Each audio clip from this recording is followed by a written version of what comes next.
The pristine wilderness of Antarctica has a pollution problem caused by an abandoned Australian base. Jono Gibson and Owen Steer-James travelled to the continent to find out if promises to clear up the base are being kept.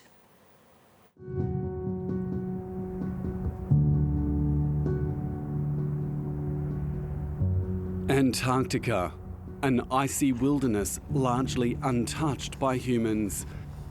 But on the coastal fringe of Australia's Antarctic territory is a toxic legacy from a bygone era. We all think that Antarctica is a completely pristine environment, but it has a long history of human presence here, and with that brings localized contamination to the environment. It is pretty startling to come here and visit and see sites that are left behind. You might think that they're frozen in time, and that's exciting, but they also continue to pose a risk. They're an enduring environmental problem. Wilkes Station now resembles a frozen ghost town, where only the tops of old buildings can be seen jutting through metres of snow. But the abandoned base was once a thriving facility. Right in front of us is the main Wilkes Station. So over here we have the stores and the kitchen, the galley and mess. As we turn around over here, we have the toilet block and showers. The station was built by the US Navy in 1957. 2 years later, Wilkes was handed over to Australia, which used the facility for another decade before leaving it to the elements. Over time, the station ended up being buried by snow and ice.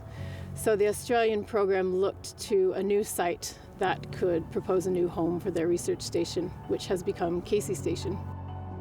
Back in the 60s, cleaning up was not a requirement, and the remnants of the station's past remain littered across the site. What we see here is a lot of their food. Actually, I can see condensed milk over there, and obviously in the 1960s they was using this for their food, but today it's all rubbish for us. Many of the dilapidated buildings at Wilkes were fabricated with asbestos, and rusting metal objects are affecting the local ecosystem. The soil looks a bit different, and I can't see any vegetation around this area, which I would probably expect to see some lichen and moss growing, just given the background biodiversity of this region. So to me, it looks like a clearly impacted site. But it's what's hidden under the ice that's of most concern. What we see here is the Wilkes tip site.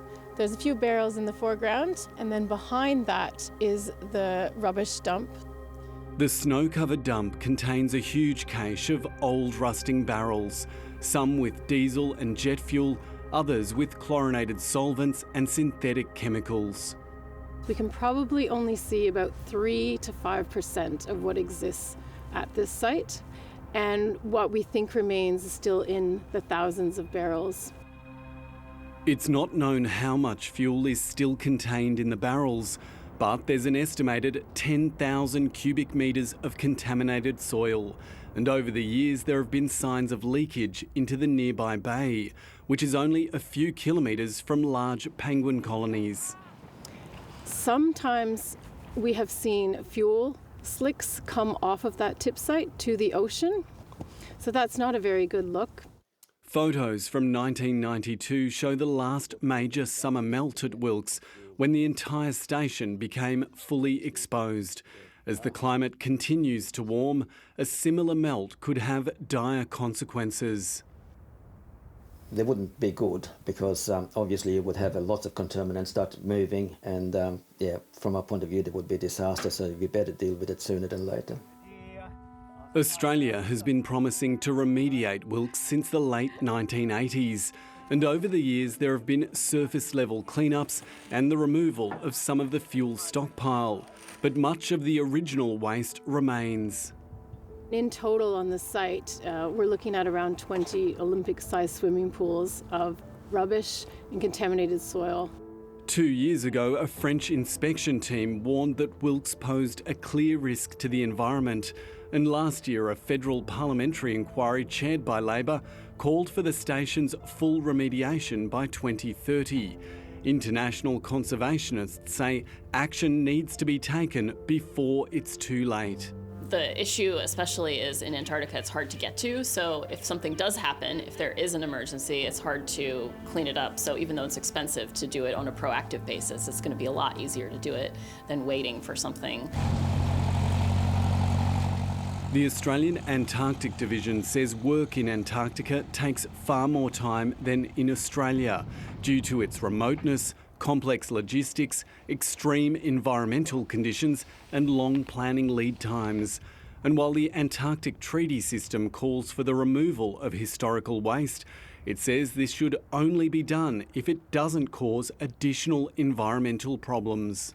We need to consider the activities we undertake, even with cleaning up, to make sure that we aren't going to make things worse during our remediation activities.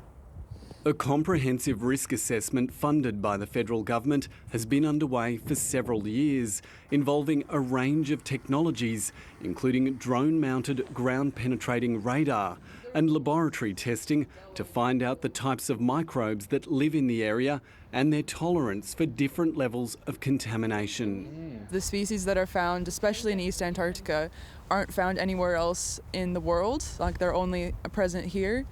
And they can be susceptible to exposure of these contaminants in their environment. The risk assessment will identify the specific sites that need to be remediated first and inform the development of safe and effective cleanup techniques such as non-invasive steam drills. This technology is quite gentle, so it would allow us to start to expose objects. It could be barrels of fuel, metal objects. And what we're trying to do is try to be as delicate as possible so that way we're not making a greater mess while we're cleaning up. Over the past 2 decades, the Australian Antarctic Division has developed novel techniques to remove fuel from contaminated soil and clean up old waste dumps at places such as Casey Station. There are so many lessons that we've learned here at our remediation site that we can then take over to the Wilkes Station cleanup project.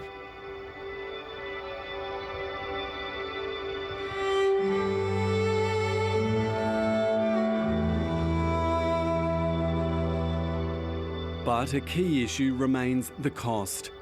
12 years ago, the price tag to clean up Wilkes and several smaller abandoned sites was estimated at $136 million. Until the current risk assessment is completed, the true cost remains unclear. It's really important that we spend the time now and do the risk assessment well. That way we have a really accurate estimate of what we're dealing with and how much it's going to cost to remediate this site. And our team travelled with